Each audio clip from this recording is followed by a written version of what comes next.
Hello दोस्तों, आज हम आर्टिकल 2 पढ़ने वाले हैं। ये हमारे कॉन्स्टिट्यूशन सीरीज़ का सेकंड लेक्चर होगा। इससे पहले हमने आर्टिकल 1 पढ़ लिया है, आप उसको प्लेलिस्ट में देख सकते हैं। तो चलिए आर्टिकल 2 शुरू करते हैं।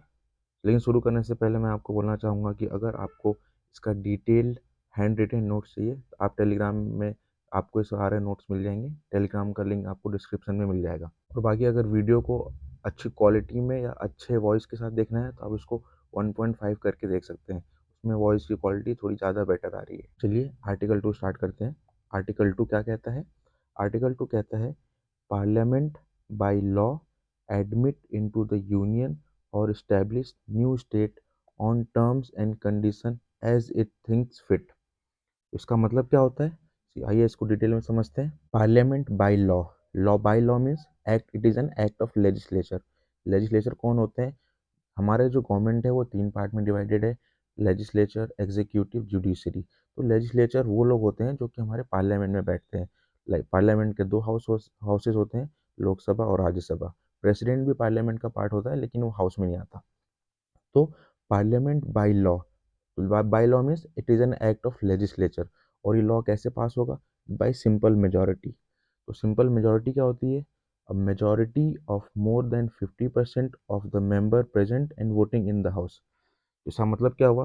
इसका मतलब ये हुआ है कि अगर मान लीजिए फॉर एन एग्जांपल, अगर हाउस में, लोकसभा में अगर 100 लोग बैठे हैं तो उसका 1/2 प्लस 1 मतलब 50 प्लस 1।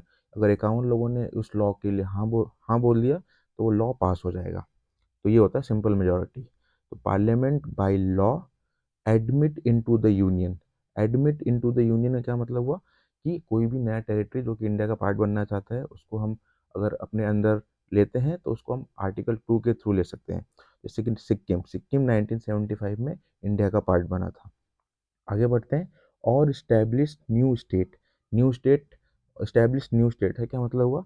न्यू स्टेट का मतलब कि कोई भी नया स्टेट जो कि मान लो यूटी है, उसको हम नया स्टेट बनाते हैं तो उसको भी हम आर्टिकल 2 के थ्रू बना सकते हैं। For an example Goa, Goa 1961 में ही इंडिया का पार्ट हो गया था बट एज एन यूटी, लेकिन वो 1987 में एज ए स्टेट बना। ठीक, अब आगे बढ़ते हैं।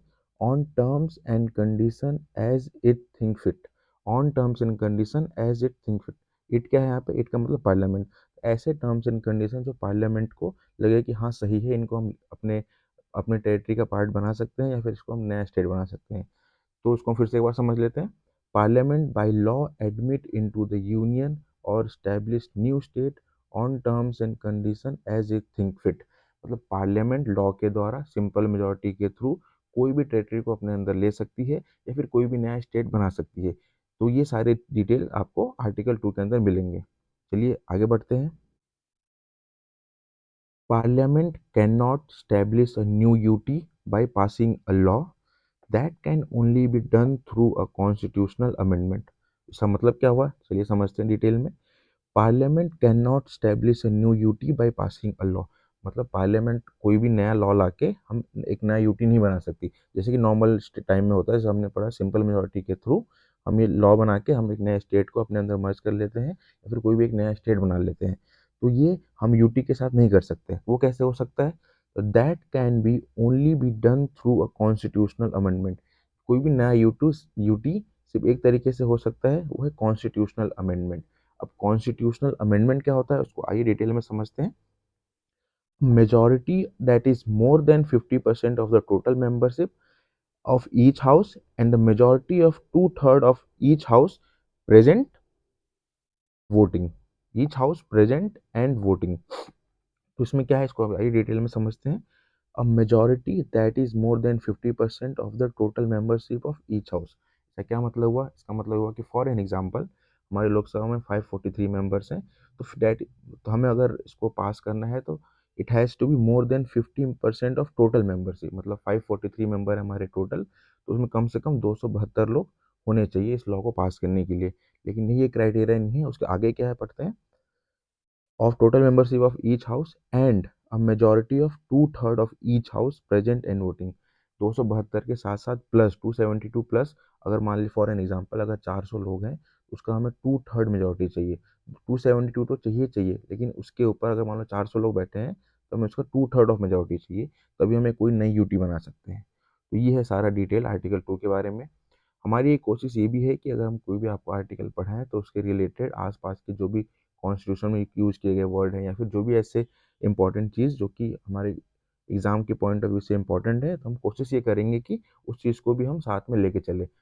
ताकि एज एन एस्पिरेंट आपको बहुत सारे इन्फॉर्मेशन को ढूँढने के लिए चारों तरफ ना जाना पड़े। आपको एक ही वीडियो के अंदर बहुत सारी इन्फॉर्मेशन मिल जाए। तो देखिए कोरम क्या होता है, आप ये देखेंगे लोकसभा कोरम, राज्यसभा कोरम। तो कोरम वो होता है कि एक मिनिमम अटेंडेंस जो कि ज़रूरी होता है कोई भी हाउस को चलने के लिए। तो फॉर एन एग्ज़ाम्पल लोकसभा का कोरम है 1/10 ऑफ मेंबर, मतलब कि लोकसभा को चलने के लिए उसके 1/10 ऑफ मेंबर प्रेज़ेंट होने चाहिए। वो कितना है 1/10 मेंबर कितने हैं लोकसभा के? 54 एमपीज़। और वैसे ही राज्यसभा को चलने के लिए 1/10 मेंबर चाहिए, वो कितने हैं? तो वो है 24 एमपीज़।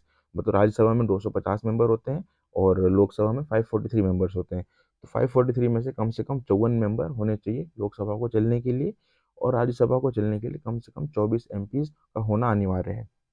यहीं पे दोस्तों आर्टिकल 2 कंप्लीट खत्म होता है। आपको इसका detail analysis, hand retain notes आपको टेलीग्राम चैनल पे मिल जाएगा। उसके साथ-साथ अगर आपको इस वीडियो को में कोई क्वेरीज़ है, कुछ पूछना है तो आप कमेंट बॉक्स में पूछ सकते हैं। Thank you.